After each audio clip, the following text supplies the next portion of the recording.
Jumpa kembali Sobat All About China.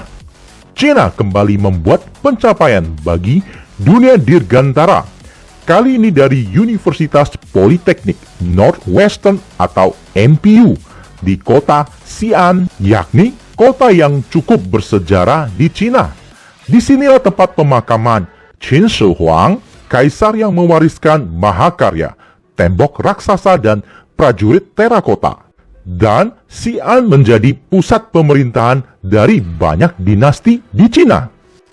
Politeknik Northwestern University alias NPU berhasil menguji roket hypersonic multimode pertama di dunia, lebih dari Mach 5, yang bernama Feitian Yihao, dengan perpaduan mesin roket, ramjet, dan scramjet, menciptakan roket berbahan bakar minyak tanah atau RP-1 alias kerosen, yang umumnya dipakai saat ini sebagai bahan bakar dirgantara, sanggup menempuh kecepatan hypersonic dengan tingkat efisiensi tinggi.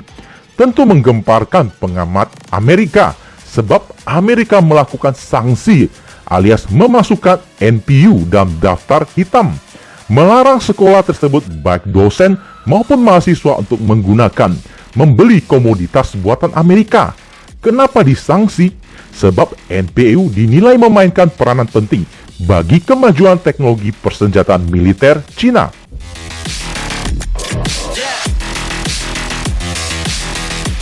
Namun bukan hancur, malah membuat prestasi dan terobosan.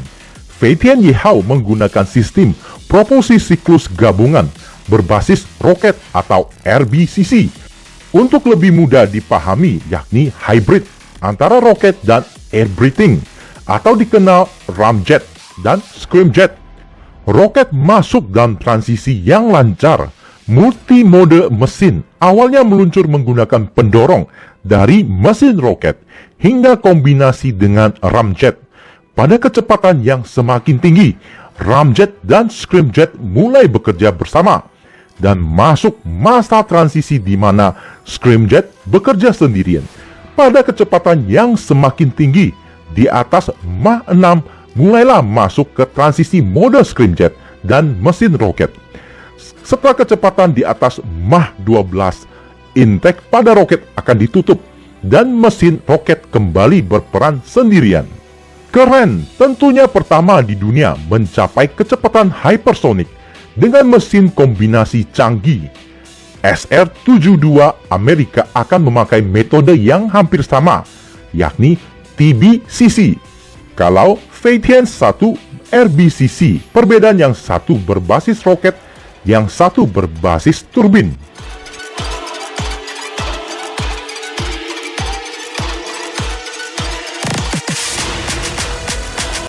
NPU beralasan bahwa pencapaian verifikasi teknologi mereka untuk kepentingan damai alias pesawat sipil masa depan, di mana keliling bumi hanya perlu 1 hingga 2 jam saja.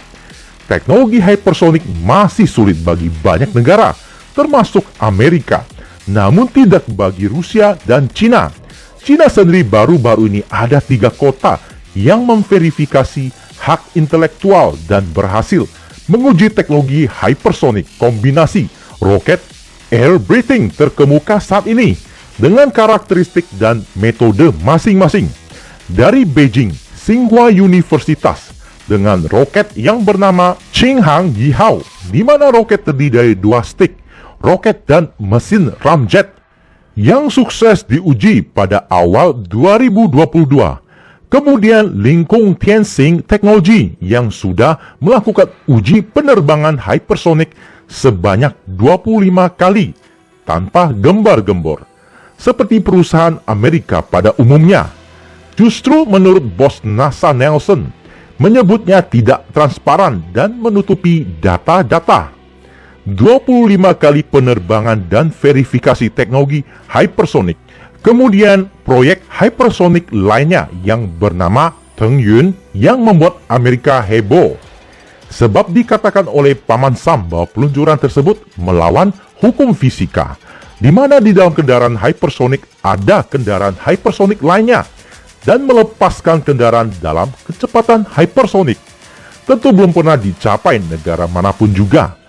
Bagaimana cara kerja mesin Teng Yun, yakni pesawat gandeng pesawat atau orbiter dengan propulsi siklus gabungan alias hybrid multi, TRRE hingga trijet. TRRE perpaduan turbin roket untuk memacu kerja ramjet hingga scramjet pada stick pertama. Pada pesawat kedua atau stick kedua terbang dengan velocity 7,9 km per detik untuk menghantar muatan atau orbiter ke ruang angkasa.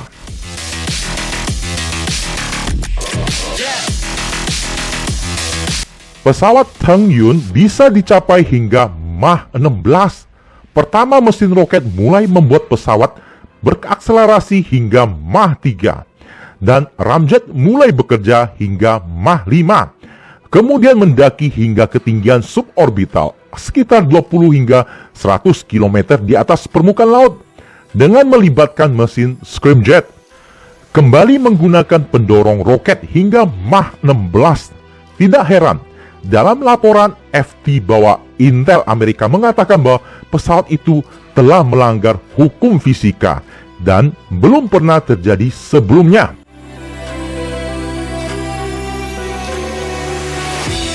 Tidak berhenti begitu saja pencapaian Cina dalam teknologi hypersonic.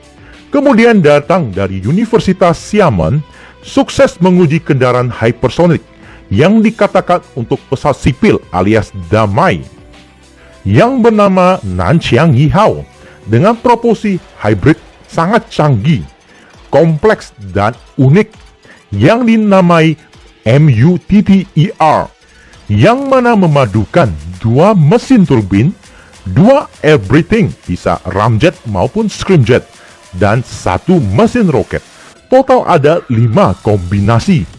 Prototipe tak berawak hanya seberat 500 kg dilaporkan sukses memverifikasi teknologi hypersonic.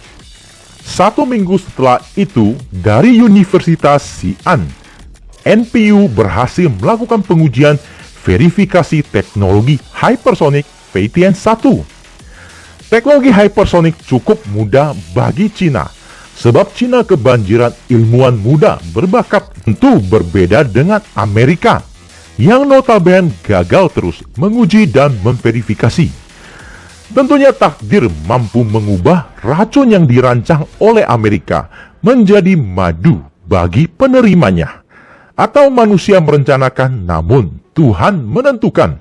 Dan hal serupa telah terbukti dalam industri antariksa Cina dan sebentar lagi industri litografi dan semikonduktor. Sebab Amerika bukan pemilik dunia dan Cina memiliki peradaban yang jauh lebih lama dari Amerika. Sebagaimana mereka dibiarkan berkembang dan maju hingga hari ini. Oleh sebab itu, tak boleh ada satupun negara yang bertindak seperti Tuhan, alias ingin melawan kekuatan takdir atau alam.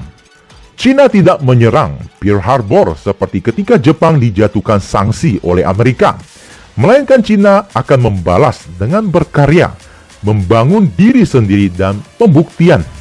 Akhirnya sampai sudah di penghujung topik sobat. Terima kasih sudah meluangkan waktunya meramaikan channel ini. Jumpa di topik selanjutnya. Salam all about China.